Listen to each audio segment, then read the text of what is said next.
can't believe there wasn't an applause after the registry of motor vehicles was mentioned. Much better. It is everybody's favorite agency, but what we had done there was we met people where they were, and then we gave them what they wanted, to do more online. And I think that's a lot of the trick of any job in public service, is to try to take stock of where you are, where your customers are, what they need, and try to meet them where they are. And in this new role, I've been at it now about 100 days, something like that, maybe a little bit more than that. And I'm in the last year of Governor Patrick's administration, but we are running through the tape. There has been no relenting of the things that we are up to and trying to broaden, and the stakes that are in the ground that are working, we are trying to deepen into the ground. And I am a career public servant here in Massachusetts, and I am passionately committed to serving people and how government works for them, bring it down to earth, and make a difference in their daily lives. So my role here as Secretary of Labor and Workforce Development is to focus on key policy issues for our state and designing policies and programs to assist the long-term unemployed, among others. First, I should note that in Massachusetts, the Bureau of Labor Statistics estimates that on average each month, 62,400 people, or 26% of our 240,000 unemployed residents, have been unemployed for 52 plus weeks from the period of April 2013 to March 2014. These numbers are barely lower than the same figures during the same time 2 years ago. And we know by our research and by so much has been said today that a person is less likely to get a job the longer their spell of unemployment. And we know that unemployment, prolonged unemployment, impacts different groups harder. Clearly, older workers, people who are not more likely to be laid off, but do have a harder time getting back on their feet once their unemployment runs out, and compared to workers of other ages. Youth. There really is a crisis of job availability for people aged 18 to 24. That is a demographic that is growing. That is why Governor Patrick and our administration are passionately committed to some of those entry levels. Youth jobs, particularly for people that have barriers, whether they're economic barriers, social barriers, educational barriers. We want to make sure that all of our youth are treated as the precious resource they are, and who, by the way, are going to be supporting all of us. So we really do have, a great incentive to ensure their wellness. Individuals with a high school diploma or less were laid off at much higher rates compared to those with post-secondary degrees and certificates, and a significant portion of our monthly unemployment insurance claimant pool and our customers who are coming to the one-stop career centers, or American Job Centers, can't forget that. We're going to hear more about these trends throughout the day, and we already have. We need to put them in that important context. So how are we doing it here in Massachusetts? We're addressing things in a multi-pronged way, and we are trying to keep our eye on the ball in three key themes. The first, get people back to work faster. Get them back to work faster. We know that to get them back to quickly to avoid a longer-term unemployed. And life is not always particularly upward and linear. Sometimes you got to take a step back. Sometimes you're a little bit even. Sometimes you think outside your comfort zone. And it doesn't mean it's the last job you're ever going to have for the rest of your life.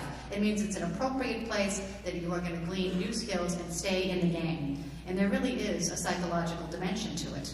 And part of that is we consider to be our mission as well, is to help people work through some of those psychological demands in addition to the more economic ones.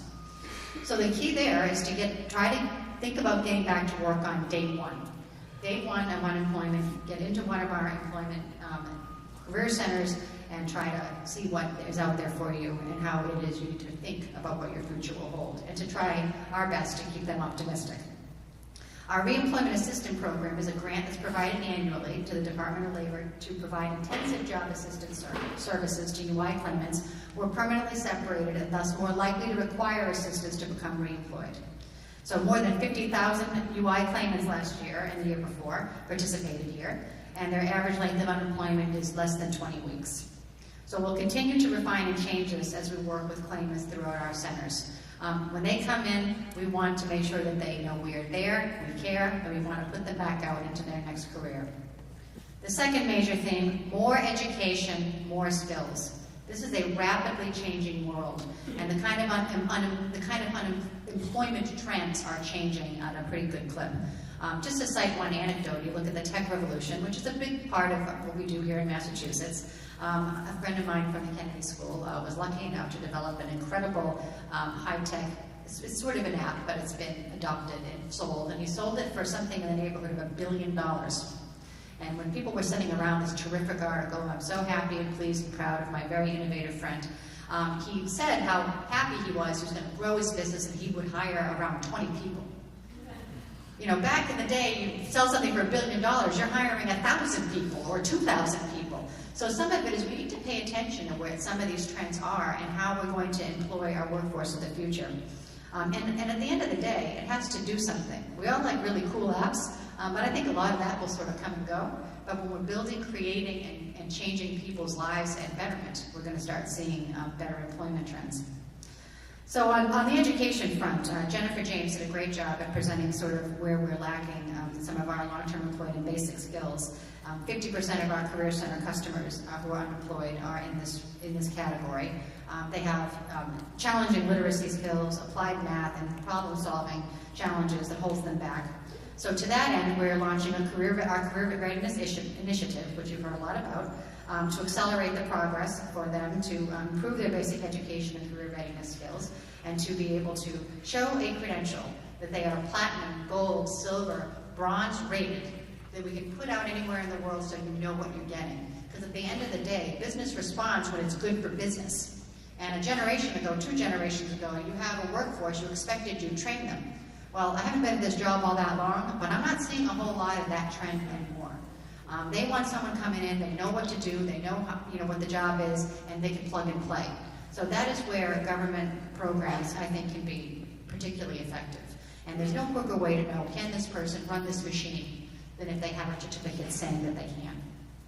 So our Career Center system needs to partner with our community colleges, and we have.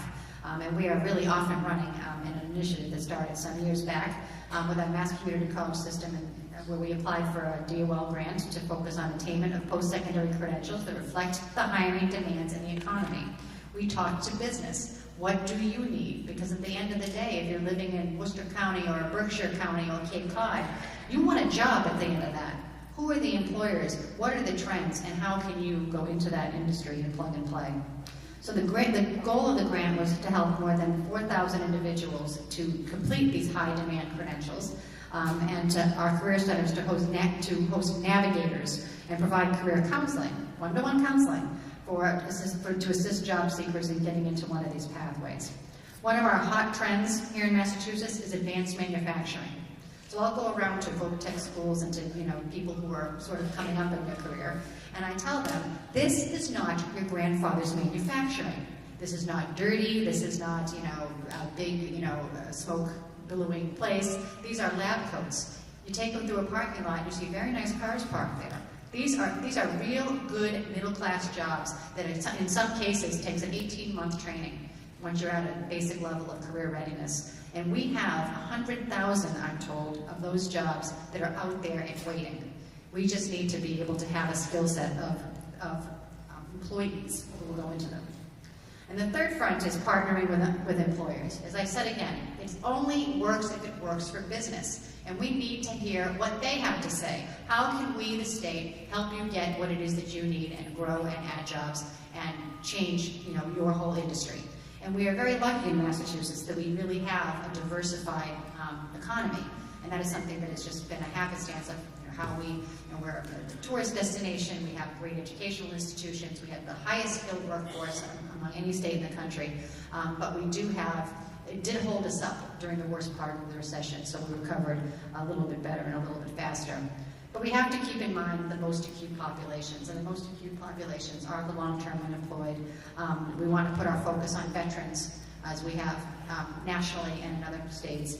And I want to put in a plug for the people with disabilities. When you talk about psychological barriers, I can think of a population who has those psychological barriers of the employer industry worse. And I think so often it is a matter of aligning awareness of what that person with a disability needs to be really successful. I also believe, and the governor believes, that it is more important what you believe than what you know. And he and I and our administration believe everybody has a place to contribute. Everyone has a place to contribute to the economy, to their well-being, to their community. And that is part of the job of government too, to recognize that and help people find those paths. So I'll just end by saying we're doing pretty good here in Massachusetts. We've got, our job numbers are up. Under Governor Patrick's administration, we've created almost 100,000 new jobs. And our unemployment rate is at the national level and has been declining in the last few months. But Governor Patrick and I and our administration are acutely aware that that's cold comfort if you live in Pittsfield and you don't have a job, if you're long-term unemployed, if you have one of the many barriers that people face every day. So to him, to us, we are concerned with every single one of those trends and not just looking at the one upward mobility.